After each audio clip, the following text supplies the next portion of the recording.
Soy Pablo Camogli, autor del libro Batallas entre Hermanos, que hoy vengo a presentarles a todos ustedes.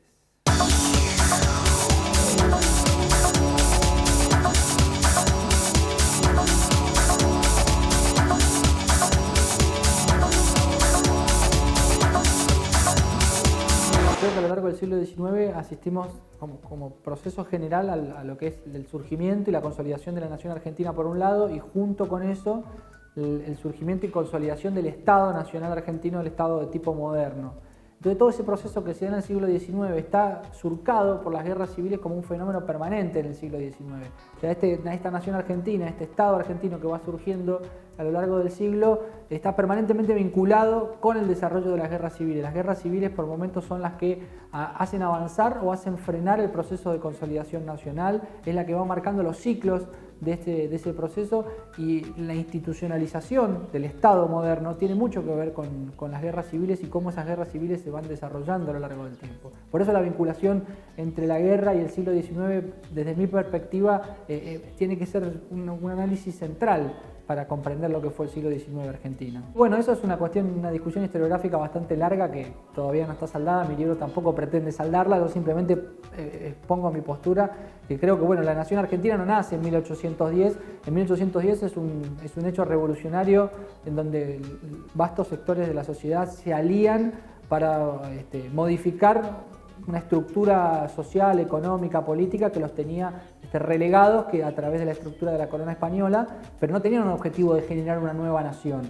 Recién a partir de 1816 con la independencia, digamos, la consolidación de la nación argentina es un proceso de tiempo, no surge un día para el otro. Y bueno, en ese proceso de tiempo que se va dando, la guerra civil aparece como este elemento central en donde se van definiendo muchas veces cómo va a ser esa nación argentina. Por eso yo lo analizo desde esa perspectiva, ¿no? A partir de ahí, digamos, dentro de la élite que impulsa la revolución, dentro de los sectores que apoyan a cada uno de los grupos, empiezan a delinearse mejor cuáles son los proyectos de país que tiene cada sector.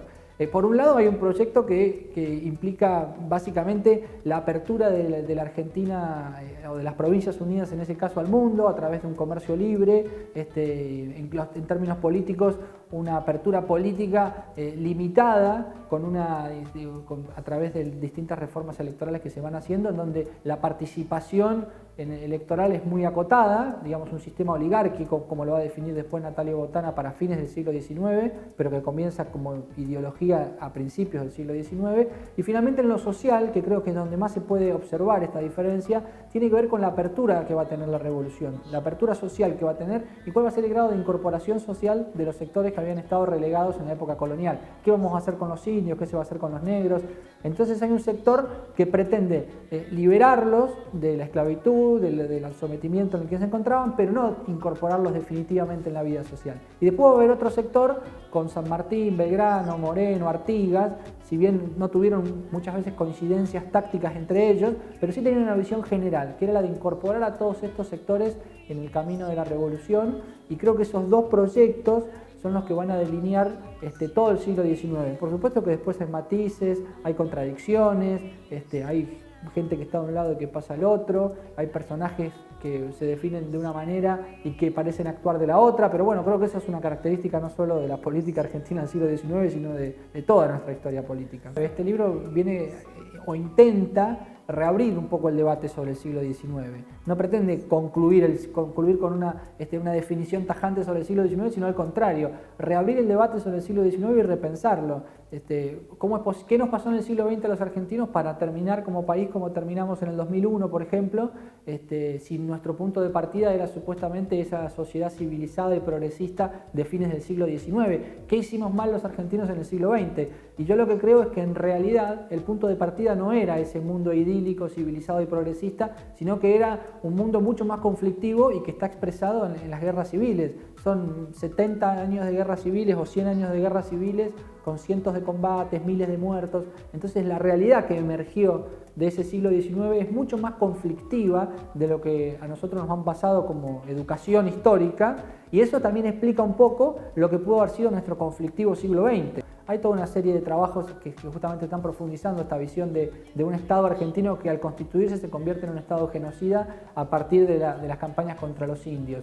Y yo creo que hay que retrotraer un poquito más esa fecha y llevarlo hacia la represión que hacen Mitre y Sarmiento hacia el interior, fundamentalmente en La Rioja y en Entre Ríos, en donde hacen una política similar, es una campaña de exterminio. Sarmiento habla de hay que hacer una guerra a muerte. En una guerra a muerte es permitido quitarle la vida al contrario, y eso es lo que realizan como política represiva en esa época. Bueno, yo creo que el concepto de caudillismo en la Argentina, si bien hubo modificaciones en cuanto a sus concepciones en los últimos tiempos, todavía hay que profundizarlo un poco más, por diversas cuestiones, fundamentalmente por lo que significó el caudillo en cuanto a líder y cuál fue el motivo que explica que se haya convertido en un líder y que haya tenido una capacidad de movilización tan grande en la sociedad. El Chacho Peñalosa llegó a movilizar ejércitos de 6.000 soldados. Son ejércitos muy grandes, es muy difícil movilizar un ejército de esa manera, entonces evidentemente el Chacho Peñalosa tenía alguna condición que le permitía desarrollar esa movilización. Lo que se utiliza como explicación en los últimos tiempos es la idea del clientelismo. El Chacho Peñalosa establecía relaciones clientelares con los gauchos y de esa forma lograba que se movilizaran. Lo que yo me replanteo es que qué tipo de relación clientelar se puede establecer en el ámbito riojano del siglo XIX, donde no hay absolutamente ningún recurso a repartir. Y cuando del otro lado aparece el Estado de Buenos Aires, multimillonario en la época, con todo el dinero de la aduana, con infinidad de recursos, que podría establecer mejores relaciones clientelares, porque la relación clientelar se establece entre el que más tiene con el que no tiene. Es fácil comprobar que nuestro país se constituyó territorialmente según dos procesos imbricados y, por cierto, paradójicos.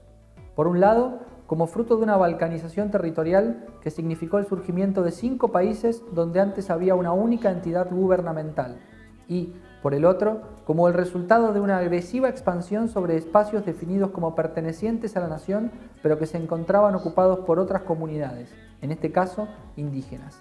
De este doble juego de contracción y expansión nació la territorialidad del Estado moderno en la Argentina. En tal sentido, este libro incluye la llamada Guerra del Indio, y en especial sus fases finales, en el marco de las guerras civiles en la Argentina.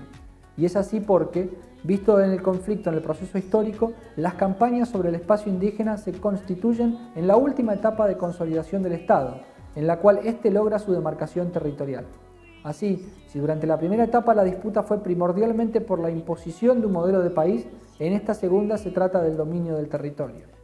La guerra, presente desde el inicio en nuestra historia, nos permitirá reconstruir aquella sociedad y aquellos argentinos que se pelearon a muerte por un proyecto de país que cada uno podrá interpretar y valorar según sus propios intereses, pero son los que deberían reflejar las profundas diferencias políticas, sociales y económicas que configuraron los 101 años de guerra civil que se historian en los siguientes capítulos.